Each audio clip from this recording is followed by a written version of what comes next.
Welcome back to preview Saturday afternoon's Premier League match between West Bromwich Albion and Leicester City at the Hawthorns. Pascal, start with the away side, picked up a much needed win over West Ham last time out. Yeah, absolutely massive for them. The first league win since January the 10th, only the third home league win all season, so just huge for them because it gave their survival chances obviously a massive boost. And I think they did deserve to win it. West Ham went there. West Ham have been pretty poor for a good couple of months now, but Leicester, I think they did deserve it. Also, it's a late goal from Andy King. A bit fortunate the way it sort of hit and ricocheted into the net, but I think they did deserve it. Took the lead, good goal from Cambiasso, and it could have been better because Nugent missed that penalty. I mean, I think the referee should have ordered a retake. Adrian was so far off his line when Nugent actually kicked it. I know it's something that's never picked up, but most goalkeepers, they'll sort of spring forward at about the right time. But Adrian clearly moved off his line before Nugent had even kicked it, and that sort of thing can just annoy me a bit because I think it's something so easy to stop, and I think Adrian did gain a massive advantage because he stepped forward like that, and I think it was a decent save anyway. But Leicester could have easily been 2-0 up there. They fall behind, and decent finish from Kouyaté to equalise for West Ham. But I think it was a good win for Leicester, and like I say, first win since January the 10th, so a much needed win. And they are still in with a chance, but unfortunately 4 of the 5 sides above them also picked up a point or some points over the weekend, so they didn't gain too much ground on the sides above them.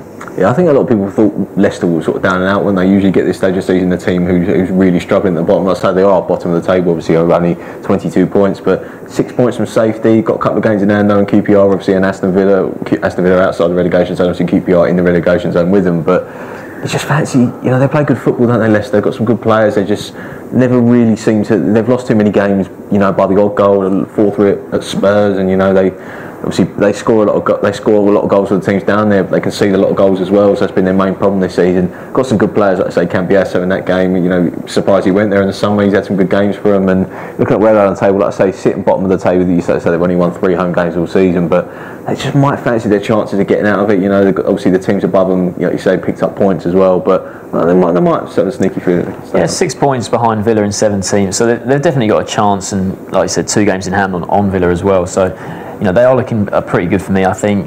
You look at whether their goal difference as well, they've got a better goal difference than Burnley and Villa. So you look at that, you think it's pretty good. And when you look at their run-in as well, West Brom, we'll talk about, they're not in great form at the moment, but then they host Swansea, go to Burnley. So I think the next 3 games are big for them because then they face Chelsea, Newcastle, and finish Southampton.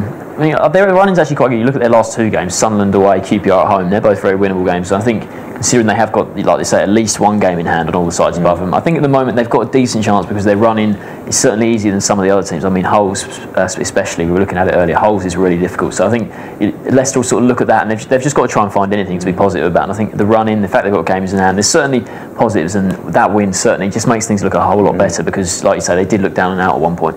You mentioned moving on to West Brom, you mentioned they've been in poor form, lost 4 of the last 5 in all competitions, obviously went out the cup, didn't they, to their big rivals Villa, lost them as well in the league, and it's been a poor run of games for them at the moment. Last time out against QPR, losing 4-1 at home to QPR, really struggled away all season, is a terrible result. It's a strange game. QPR played really well, but West Brom was so poor at the back, and the fact obviously the last goal came late on, so it was a bit of a it added gloss to the scoreline. But 4-1 at home is bad at the worst, at the best of times. But losing, like I say, to QPR, who are below them in the table, sitting 14th in the table at the moment, but it's not great. I think when Pulis came in, they only lost one of their first 10 in charge under Pulis, but since really struggled, and they're still okay in, sitting outside the relegation zone, but poor on a form. Definitely, and I think Pulis, famed for his defensive, making teams stubborn, but 7 goals in the last 2 games, 3 at City, 4 against QPR. You got to say, just a couple of QPR's goals. Vargas, that was a great strike from outside the box, and Zamora's one. That's a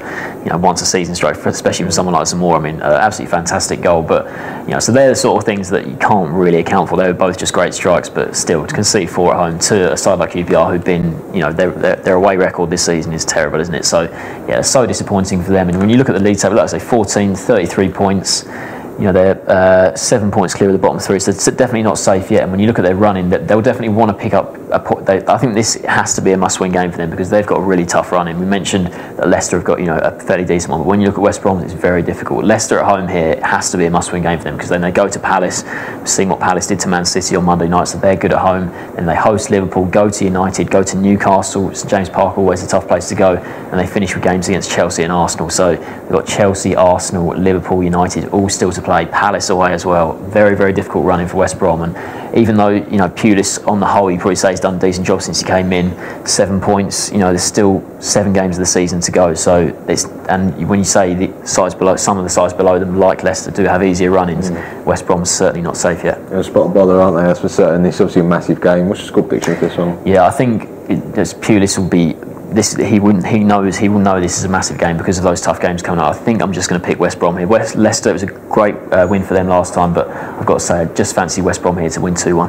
I'm actually going to back a draw in this one. I think Leicester, like I say, I do like them as a team. I think they play some nice stuff. It's just a bit naive at the back sometimes, but if they're going to get out of safety, you know, points here and there at this stage, you know, it wouldn't be a bad point at all to get a point here. Obviously, keep West Brom close to them as well. So I'm going to go 1-1. It's got one home win and a draw. Thanks for joining us.